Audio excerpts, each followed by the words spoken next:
Hey, are you ready to see my crappy blood rage strategy?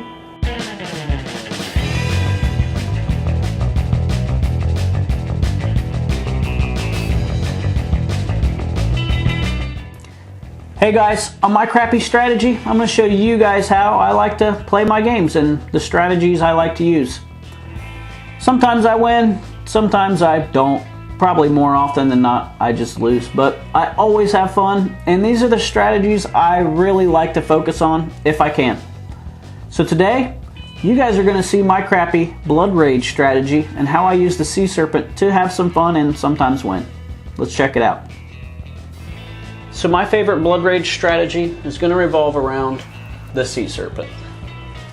I'm always going to try to grab that card whenever I have the chance in the first round. If you can't get that, the strategy can still work, you're just not going to get as many points from it. It's pretty much a Loki-centered strategy, but there's several other cards that are kind of key to making it really work for me. In the first stage, a couple cards you're going to want to draft are Loki's Dragons. That one's going to give you 4 glory whenever one of your ships is destroyed. And since this beast counts as a ship, it's going to allow you to double up the opportunities for how many times you're going to be able to destroy a ship. Another thing you're going to want to do, because you're going to want to have your ships destroyed a lot, is you're going to want to take Loki's Domain. That's going to gain you 1 glory for each figure you release from Valhalla. And another card I pretty much always try to grab, no matter what strategy I got, is Frigga's Charm. This is going to make it so much cheaper for you to upgrade all of your stuff. So you're definitely going to want to get that if you can also. In the second round of drafting, you're going to want to pick up the Fire Dragons card. It's the same as Loki's Dragons, but it doubles the amount of points you're going to get every time your ship dies. You're also going to want to get Loki's Eminence. It's the same thing as Loki's Domain, but it's actually going to get you 2 glory for each figure you release from Valhalla. And because that's 2 different clan upgrades, you're going to want to try to double up on them if you can. So have both clan upgrades. That way you get 3 points every time you release a figure from Valhalla. And then if you can get this, this is where you're really gonna start gaining a lot of points. That's Odin's Inspiration. It's gonna double your glory award when dying during Ragnarok. So what you're gonna wanna do is invade with your ship to the fjord that's gonna get destroyed during Ragnarok. That way you're guaranteed for your ship and your Sea Serpent to both die. In the third age, you're going to want to get Loki's Wrath again. That's another one of those ones that's going to get you 3 points for every figure released from Valhalla. And you're going to want to get the Eternal Dragons. That one's going to give you even more points every time one of your ships dies. So a couple more cards you're going to want to try to get in the third age is going to be Frigga's Sacrifice. This one's going to allow you to take an action. You may destroy 2 of your figures to raise one of your clan stats by 1. So if you've already invaded with your ship and your Sea Serpent, you can sacrifice both of those and get 1 clan stat. And that's going to trigger all of your Dragons cards. So that's pretty good. And that's going to be even more points your engine's going to be generating. And finally, and this one goes especially well with Frigga's Sacrifice, it's going to be Frigga's Domain. This one's going to allow you to pay 1 rage to invade with any one of your figures from Valhalla.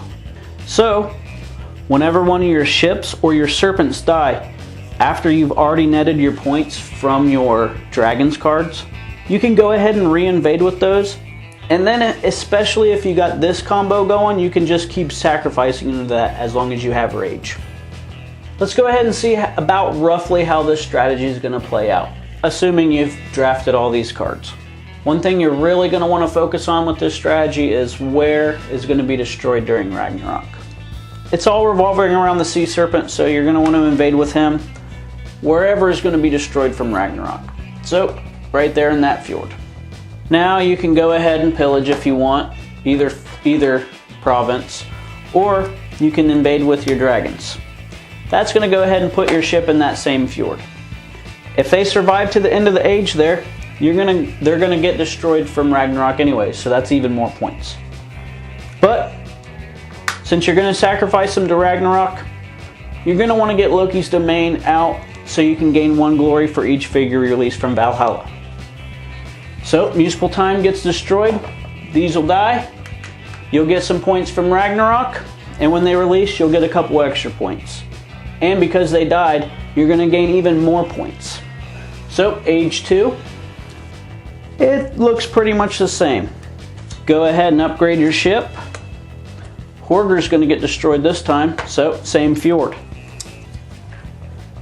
You can go ahead and play Loki's Eminence. That's going to get you even more points for when they release from Valhalla.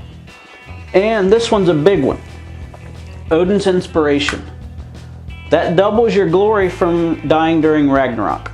So, boom. When Horger gets destroyed, these will die again. You're going to get points from your dragons. You're going to get double your points from getting destroyed during Ragnarok. And when they release, boom, 3 points each.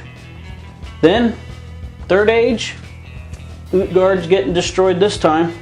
So, go ahead and upgrade our ship again.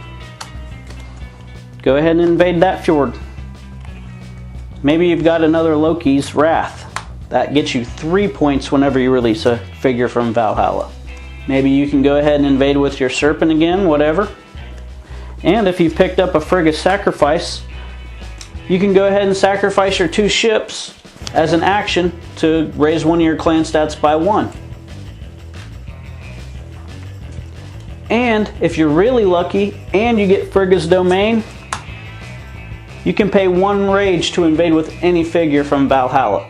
So you can just start using all your rage, always invade the fjord where Utgard's going to get destroyed, and you can keep using this to sacrifice him to keep raising your clan stats. So invade them back in there. Utgard's going to get destroyed, they're going to die again. Even more points from them dying. Double your points from Ragnarok. That's my crappy strategy. Well, there you have it. That's my Sea Serpent strategy. Whenever that Sea Serpent's in that first pack of cards that I get for that first age, I always take it. I really just enjoy playing the Sea Serpent strategy, really manipulating them dragon cards and trying to bring them in and out and always getting it killed during Ragnarok. I really enjoy that strategy. Let me know what you guys like. What strategies do you like in Blood Rage? I'd really like to see some, maybe learn a new one that I really like. But anyways, until next time, have fun everybody.